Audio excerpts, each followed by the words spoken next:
UMG take में आपका स्वागत करते हैं दोस्त। आज हम बहुत महत्वपूर्ण सूचना आपको दे रहे हैं कि झारखंड, राजस्थान और मध्य प्रदेश सहित कई राज्यों में वहां की सरकार ने पुरानी पेंशन योजना लागू करने की घोषणा की है। 2004 के बाद बहाल सरकारी कर्मचारियों को पुरानी पेंशन देने की करने से देश के अन्य राज्यों के सरकारी कर्मचारियों ने अपने राज्यों में पुरानी पेंशन लागू करने के लिए भी आवाज़ें बुलंद कर दी है दोस्तों। तो चलिए इस वीडियो में मेरे साथ बने रहे, हम बताएंगे कि नई पेंशन नियमावली और पुरानी पेंशन नियमावली में क्या अंतर है दोस्तों। सभी कर्मचारियों और शिक्षकों और सारे लोगों को भेज दें। हमारे चैनल को अभी तक लाइक और सब्सक्राइब नहीं किया तो तुरंत सब्सक्राइब कर ले दोस्तों। सबको सब्सक्राइब करने के लिए कहिए, बहुत महत्वपूर्ण चैनल है दोस्तों। यदि पुरानी पेंशन स्कीम फिर से लागू हो जाती है तो नए पेंशन भोगी कर्मचारियों और शिक्षकों को क्या लाभ मिलेगा, यानी कि उसमें और उसमें क्या अंतर है दोस्तों। तो चलिए हम शुरुआत करते हैं। नंबर 1 कि पुरानी पेंशन योजना OPS में कर्मचारी की सैलरी से कोई कटौती नहीं होती थी, वहीं नई पेंशन स्कीम में कर्मचारियों की सैलरी से 10% कटौती की जाती है और साथ ही 14% हिस्सा सरकार देती है। ये नंबर 1 पर अंतर है।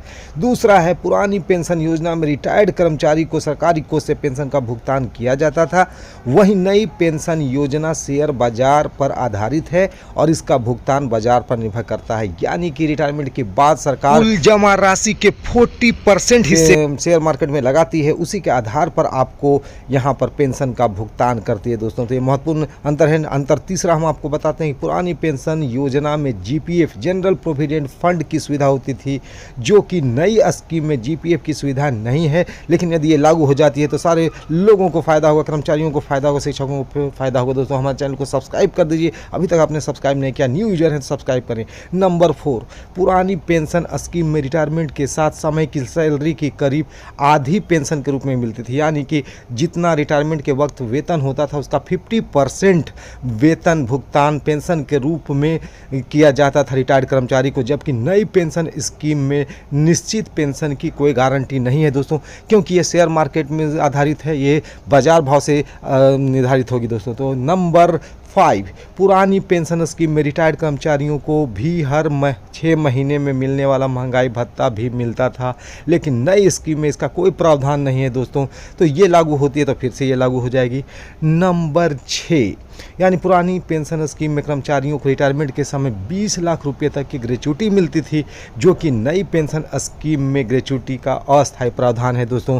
तो ये बहुत बड़ा अंतर है। सारे शिक्षकों को भेजें, लोगों को भेजें, हमारे चैनल को लाइक करें, सब्सक्राइब करें। नंबर 7, पुरानी योजना में कर्मचारी की मौत पर उसके परिजनों को भी पेंशन मिलती थी, जबकि नई स्कीम में भी कर्मचारी की मौत पर परिजनों को पेंशन मिलती है, लेकिन योजना में जमा पैसा सरकार ले लेती है दोस्तों। नंबर 8, पुरानी पेंशन योजना में GPF के ब्याज पर कोई टैक्स नहीं लगता था, लेकिन नई स्कीम में शेयर बाजार की गति के आधार पर जो पैसा मिलता है उस पर टैक्स भी देना पड़ता है दोस्तों। तो ये बहुत महत्वपूर्ण अंतर है। नंबर 9, पुरानी स्कीम में कर्मचारियों को रिटायरमेंट के बाद GPF में कोई निवेश नहीं करना होता था, लेकिन नई स्कीम में 60% फंड रिटायरमेंट के समय कर्मचारी को मिल जाता है, लेकिन 40% सरकार निवेश करती है और उस 40% निवेश के आधार पर ही हर महीने पेंशन मिलती है दोस्तों, जो कि बहुत कम राशि होगी। तो ये बहुत महत्वपूर्ण अंतर हमने आपको समझाया है, आप अपने दिमाग में बैठा लें और ये लाभ मिलता है तो आप लाभान्वित होंगे दोस्तों। सारे लोगों को भेजिए, हमारे चैनल को लाइक करें, सब्सक्राइब कर लें। एक महत्वपूर्ण बात, नीतीश सरकार ने इशारों में कह दिया है कि बिहार में भी पुरानी पेंशन योजना लागू होगी और सारे कर्मचारियों के साथ 4.25 लाख नियोजित शिक्षकों को भी इसका लाभ मिलेगा दोस्तों।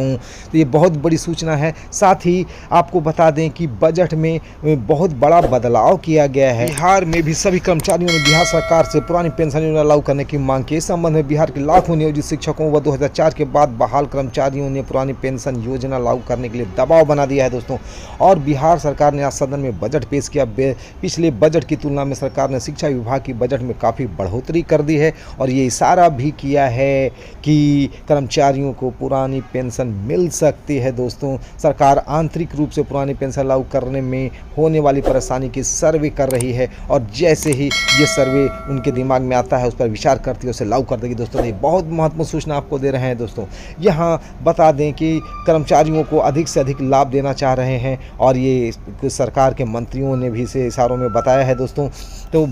तो जल्दी से हमारे चैनल को लाइक कर दें, सब्सक्राइब कर दें और सभी लोगों, कर्मचारियों, शिक्षकों को भेज दें दोस्तों। हमारे चैनल को पर जहाँ एक से एक वीडियो देखें और उसका लाभ